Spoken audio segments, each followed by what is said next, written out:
Good morning. Good morning. Welcome to Google I/O. It's a beautiful day, I think warmer than last year. Hope you're all enjoying it. Thank you for joining us. I think we have over 7,000 people here today, as well as many people. We are live streaming this to many locations around the world. So thank you all for joining us today. We have a lot to cover. But before we get started, I had one important business which I wanted to get over with. Towards the end of last year, it came to my attention that we had a major bug in one of our core products. It turns out we got the cheese wrong in our burger emoji. Anyway, we went hard to work. I never knew so many people cared about where the cheese is. We fixed it. The irony of the whole thing is I'm a vegetarian in the first place.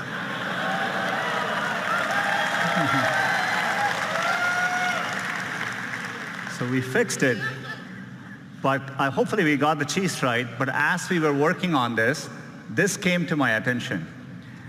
I don't even want to tell you the explanation the team gave me as to why the foam is floating above the beer.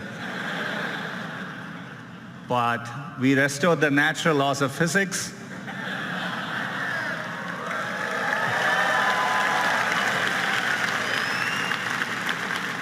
So all is well. We can get back to business. We can talk about all the progress since last year's I/O. I'm sure all of you would agree, it's been an extraordinary year on many fronts. I'm sure you've all felt it.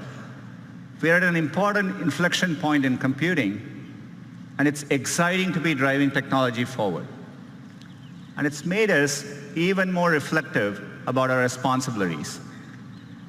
Expectations for technology vary greatly depending on where you are in the world or what opportunities are available to you.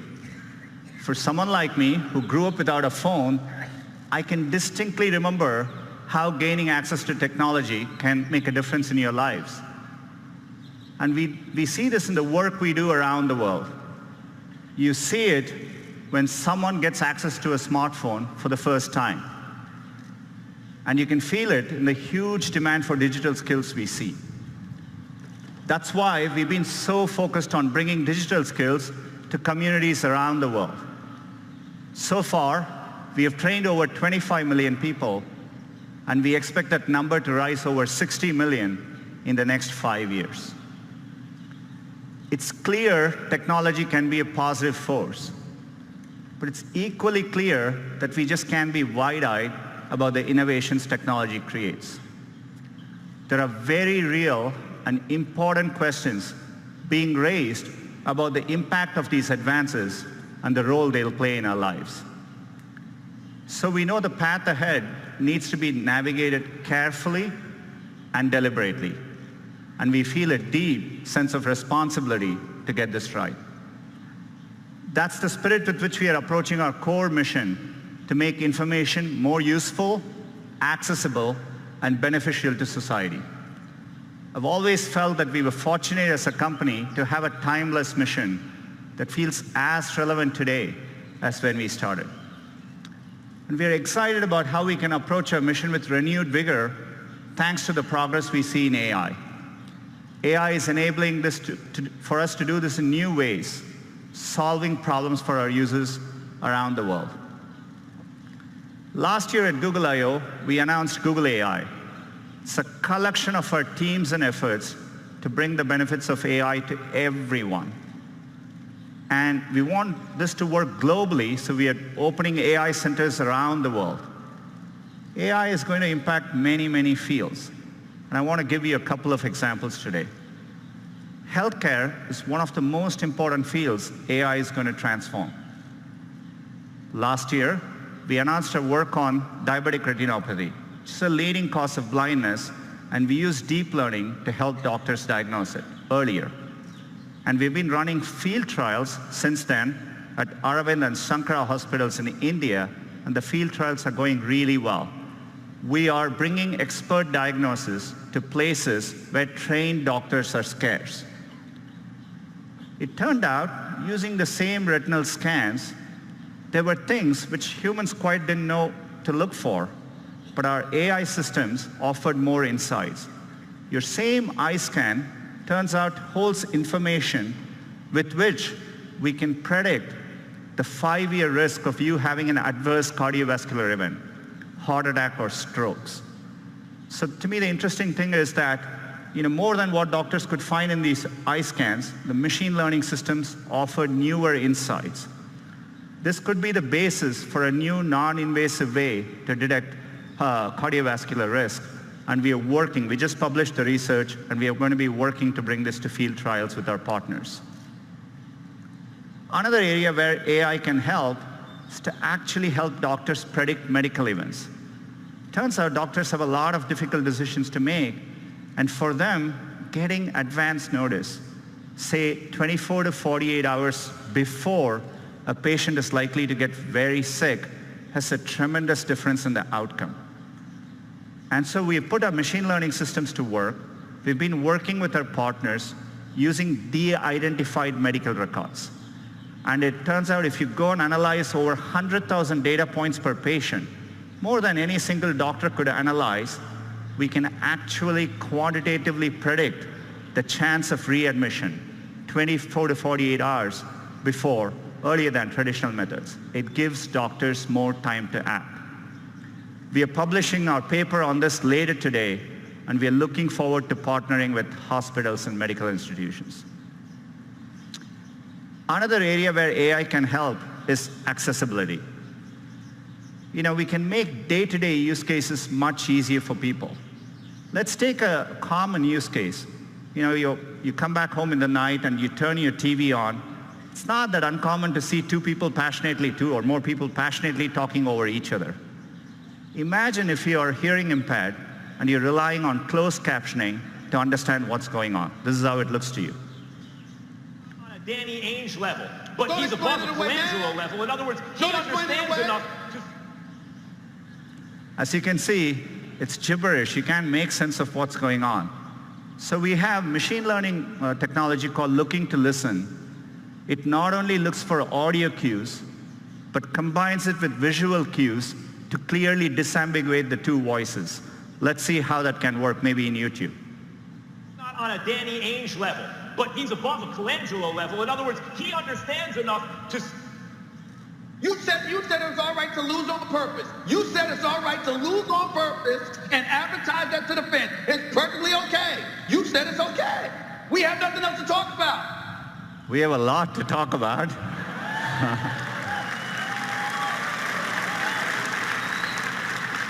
But you can see how we can put technology to work to make an important day-to-day use case profoundly better. The great thing about technology is it's constantly evolving.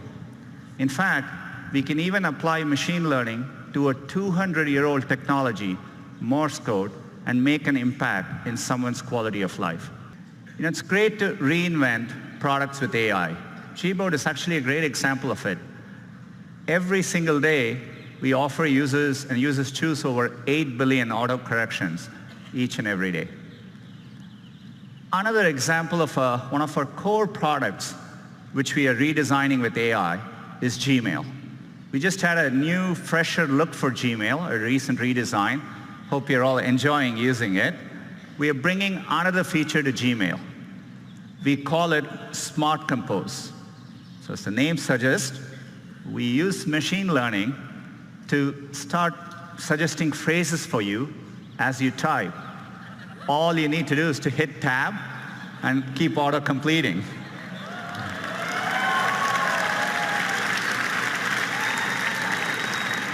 In this case, it understands the subject is Taco Tuesday. It suggests chips, salsa, guacamole. It takes care of mundane things like addresses so that you don't need to worry about it. You can actually focus on what you want to type. I've been loving using it. I've been sending a lot more emails to the company, not sure what the company thinks of it. But it's been great. We are rolling out Smart Compose to all our users this month and hope you enjoy using it as well.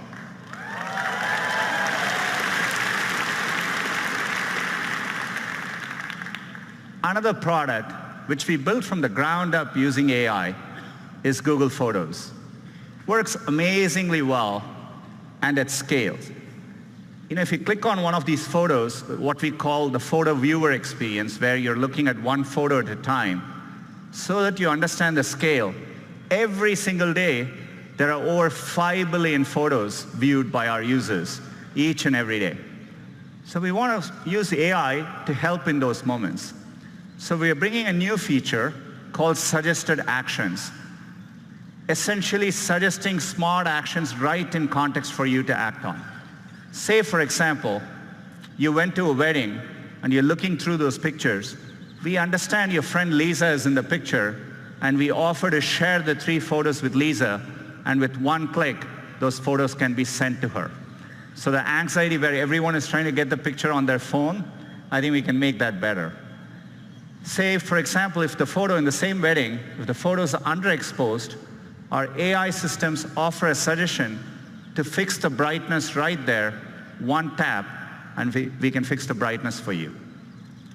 Or if you took a picture of a document which you want to save for later, we can recognize, convert the document to PDF, and make it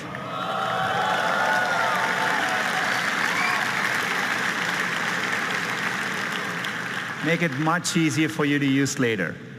We want to make all these simple cases delightful. By the way, AI can also deliver unexpected moments. So for example, if you have this cute picture of your kid, we can make it better. We can drop the background color, pop the color, and make the kid even cuter. Or if you happen to have a very special memory, something in black and white, maybe of your mother and grandmother, we can recreate that moment in color and make that moment even more real and special.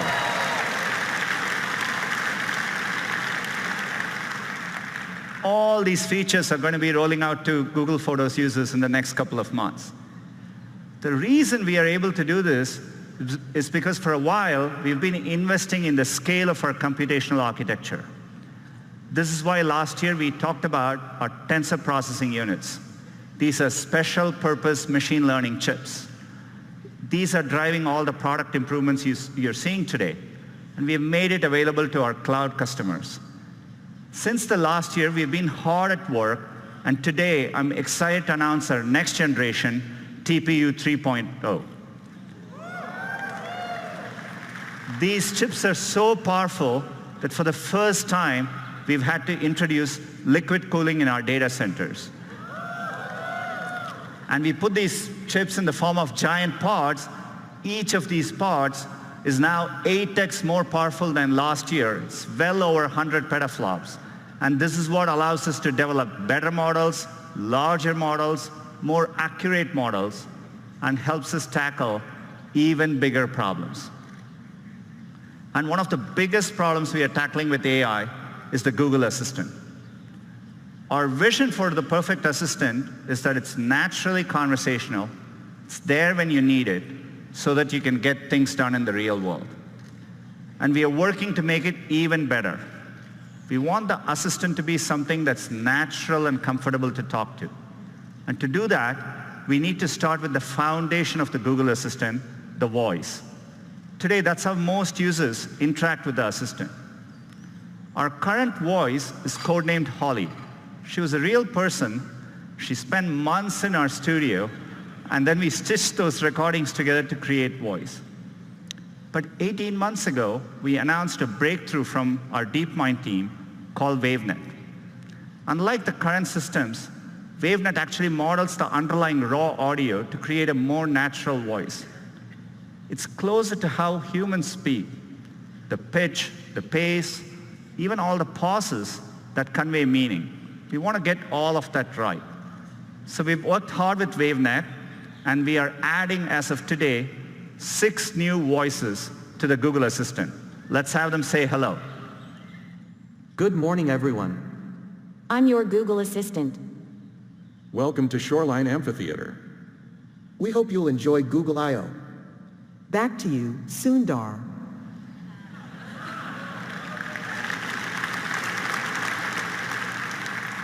Our goal is one day to get the right accents, languages, and dialects right globally.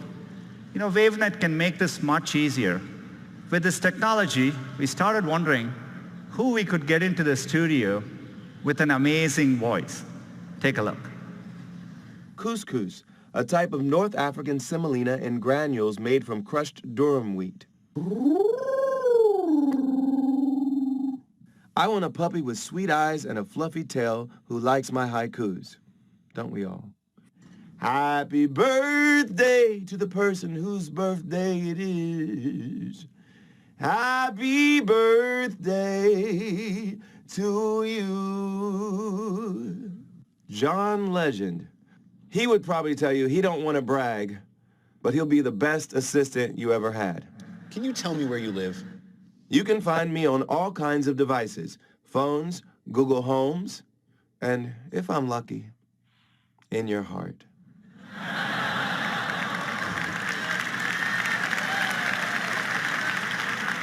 That's right, John Legend's voice is coming to the assistant. Clearly, he didn't spend all the time in the studio answering every possible question that you could ask. But WaveNet allowed us to shorten the studio time, and the model can actually capture the richness of his voice. His voice will be coming later this year in certain contexts so that you can get responses like this. Good morning, Sundar. Right now in Mountain View, it's 65 with clear skies. Today, it's predicted to be 75 degrees and sunny. At 10 a.m., you have an event called Google I/O Keynote. Then, at 1 p.m., you have margaritas. Have a wonderful day. I'm looking forward to 1 p.m. So John's voice is coming later this year. I'm really excited we can drive advances like this with AI. We are doing a lot more with the Google Assistant. And to talk to you a little bit more about it, let me invite Scott onto the stage.